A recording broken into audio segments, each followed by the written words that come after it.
The city of Pontiac is hosting a big Woodward Dream Cruise party. Always so much fun in Pontiac. Oh yeah, people in Pontiac love the Dream Cruise. We've got a bird's eye view from the wall side window chopper cam for you. Classics are lining Saginaw Street. Love to see all the action downtown too. We do. And if we head a little further down Woodward in Pontiac, we have a look over the M1 concourse where hundreds of classic cars were invited for a car show.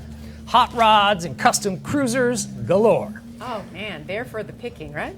For the picking. Now, the auto industry has deep roots in Pontiac. General Motors, in fact, introduced its Pontiac line GMC truck and coach lines in the city of Pontiac in 1926. Alex Bahu takes us inside a new museum that actually showcases Pontiac's rich history of automotive innovation. Take a look. This may be a former school in Pontiac, but the building is far from stalling on helping people get an education. That's because dedicated volunteers are in the process of transforming it into the Pontiac Transportation Museum. It's trucks, it's cars, it's motorized bicycles. Pontiac just has this tremendous legacy that inspired us all to jump into doing this. That's Terry Connolly, a passionate volunteer and board member for the Pontiac Transportation Museum nonprofit. Everybody kind of knows that the Pontiac brand grew up in Pontiac. There's about 44 companies that built and engineered vehicles in Pontiac. For Mark Thomas, who gifted the school to the Pontiac Transportation Museum, this place is special to him.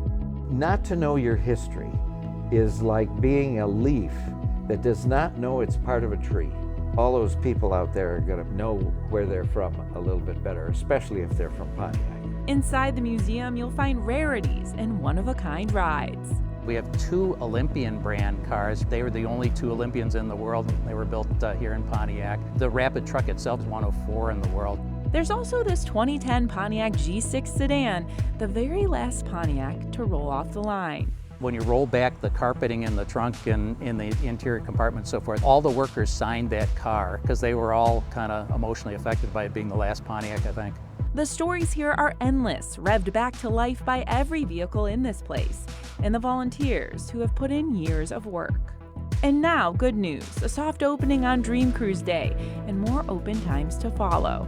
We'll probably continue that soft opening with weekend openings and so forth. Pending the money, we could actually execute the rest of the project inside of about 2 years, but it really pends funding for the rest of the building.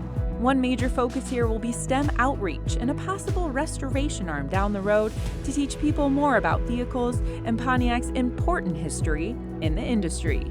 I would like to assure that my grandkids are coming to this museum. It's something that the community ought to be very proud of here.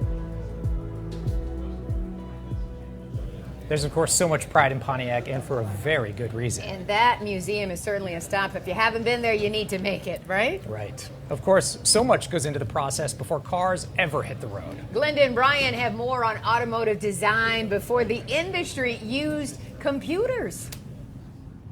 And it's so incredible, Carol and Mike, can you believe it? I mean, from a piece of paper, right? Yeah, from a piece of paper. It starts with a sketch, no CAD, back then at least. Wow. Just pastels or a marker and a whole lot of artistry.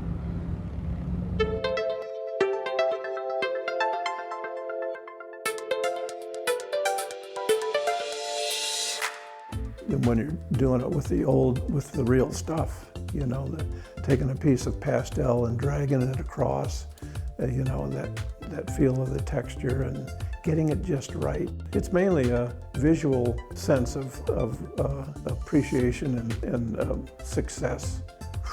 Yeah, that looks right. Or, oh no, I gotta redo that again. Clark Lincoln started drawing at a young age. Kind of like a school notebook was my first sketch pads. We were living in Hawaii right after the war. I just started drawing stuff from World War II because that's what the life was all about. I would draw tanks and jeeps and the different fighter planes and things that I liked, and I got pretty good at drawing those things. As he grew up, he continued to draw, but before becoming a car designer, Clark did a stint in the military and worked in industrial design. Then in 1969, he was hired at GM. They started paying me to draw cars. I mean, life is good. Never looked back. During his 30-year career at GM, he sketched a lot of cars and met fellow designers like Dragonel Magda and Ben Salvador along the way. A collection of their automotive sketch work has been on display at the Dexter, Michigan Library. I like the idea of having people see what the design process is. Dragonel worked on a variety of vehicles, including the Corvette. The sketches that I have downstairs reflect the work that I did on the 5th generation Corvette program. And it kind of runs the gamut of the different stages of design, starting from very initial concept sketches all the way through some of the more production-ready sketches. Ben worked at GM for every North American division except GMC and Hummer. At the library display, you'll see his design concepts include everything from Buick to Corvette. Earlier in his career, a larger version of this sketch hung in the office of the vice president of Pontiac. Sometimes during lunchtime when everybody was gone, I would sneak up to his office and I would peek around the corner, look in the door, just to see my sketch hanging behind his desk. Clark remembers how he used narratives when showing early design concepts to management.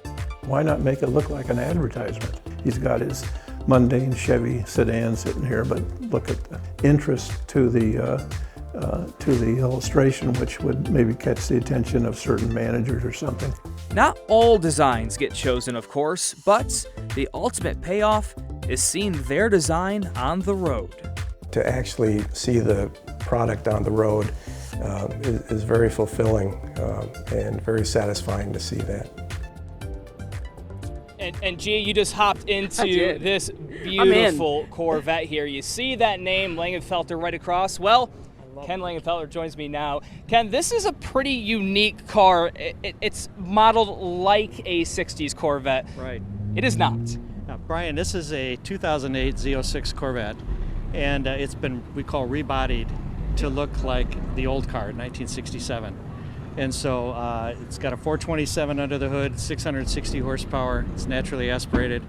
So it sounds like the best of both worlds is what you're telling me. Certainly, yeah. I've got the airbags and the nice braking and air conditioning works, and the car handles very well, just like a brand new car. How many of these are out in the world? You know, there were 70 totally built, and we had a couple of them, and this is the one I kept for myself, and enjoy it every time I'm in it. All right, Ken. Appreciate it. It's a gorgeous ride, G. Hey, nothing like a manual, man. This is awesome, right? Carol and Mike, over to you. Oh, only 70 in the world. Can you believe that? He's got one. He's got such a collection of beautiful cars, but great to see one right there on display for all of us to see at the Woodward Dream Cruise. A real treat for all of us, and we love a Corvette, so yes, we do. We got that in common. Okay, ponies are the ones who rule the road in Ferndale, and who doesn't love a pony car? Let's head on over to Mustang Alley, where hundreds are corralled and lined up for viewing and drooling over. Of course, Keenan, you've got the best seat in the house. Yeah, and the latest Mustang I'm drooling over, it's black and white. Why this beauty stands out. You know, some folks come from Mustang families. Other folks jump in it for the first time, but they do it with both feet. And that is the case here with Bill Garnett. He's the owner of this beauty. And Bill, tell me a little bit about what made you fall in love with Mustangs. Well, really, you know, you hear those cars go by and the sound of them. And really, I think just the fact that you can easily do mods on them, you can easily customize them. So I think that's been one of the biggest things that draw me to it. All right, so we're looking at this, and tell us a little bit about what you've done to make this Mustang yours. Yeah, well, it was actually a stock Mustang, and just pure stock. And what we did, I lowered it down a little bit, about an inch all the way around with some Stahl suspension stuff. I changed the wheels, of course, put some 20s on there, and changed the front end and the back spoiler. So yeah, and then obviously kind of added this big Whipple supercharger to it, and that really made one of the biggest changes right there. So I think it's pretty phenomenal. Definitely would not have gone a different route with that. So yeah. And you were looking at a number of cars when you made the selection and decided to get the GT. What is it about the GT that stands out? You were talking about the ability to customize. Yeah, that's really it. It's ability to customize it, and just so much stuff that you can get for these and have access to, and they just really support it very well with being customizable. Yeah, I love those black diamond wheels and this low front profile. Yeah. This thing, I mean, how much is that? Just a couple inches off the ground? About 3.5 inches. So you have to drive it carefully. Yes. You got to pick your driveways. All right. Bill Garnett, thank you so much. An absolutely beautiful ride. And get this, Bill did a lot of this work himself. And that's one of the beauties of the Mustang, is that you can get it, love it, and not just make it yours, but literally use your own two hands to make it yours. Carolyn, Mike, back to you. That's a pretty sweet ride there, Keenan. You know, Corvette, probably my first pick, but Mustang, a close second. I mean, how can you not love a Mustang? They've been running the road for so long, and there's a very good reason for that. Of course, now Woodward is crawling with cruisers, enjoying this summer day. Oh, yeah. Dave Rexroth is driving up and down Woodward Avenue with everyone showing off their pride and joy. Dave, what you got?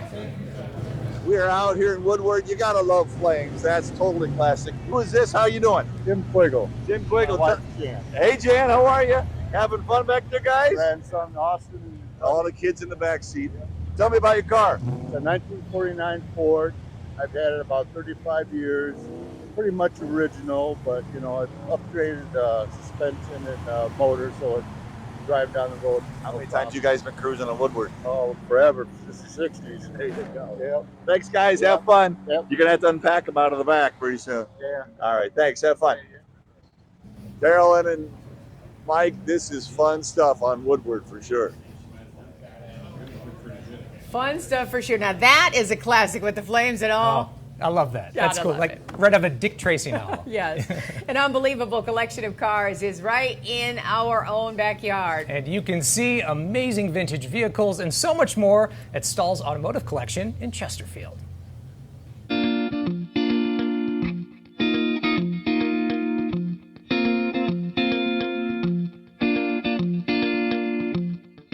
Stahl's Automotive Collection is a walk through time, and we have a variety of cars from the late 1800s to the mid 1960s. What really sets us aside is that we are so eclectic.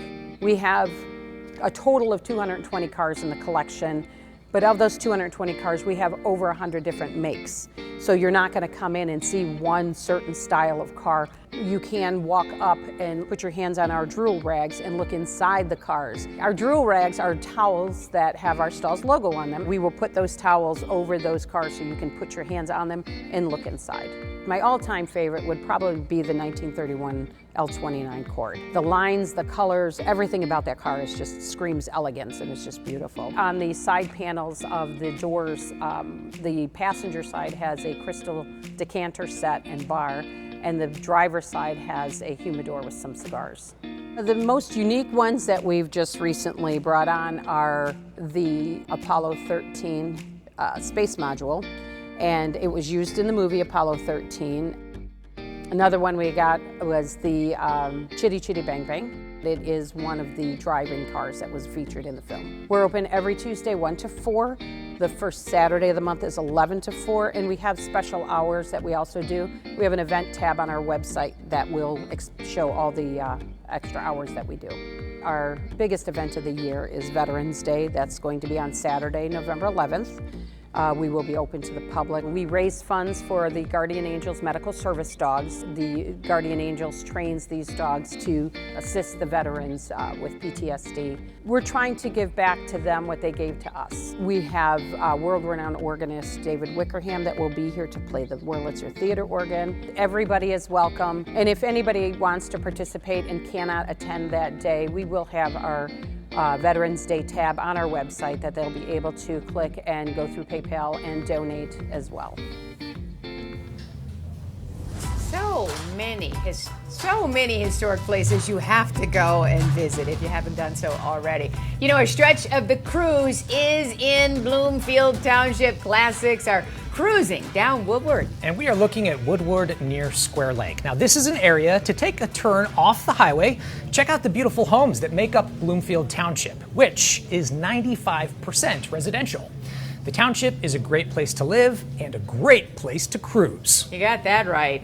You have seen so many beautiful things, from cars to homes, and you know the cruise is a tradition being passed to the next generation. Thank goodness. Now, still ahead, we talk to a car enthusiast who shares what younger car collectors are bringing to Woodward. And we also check out his Bentleys. Woo!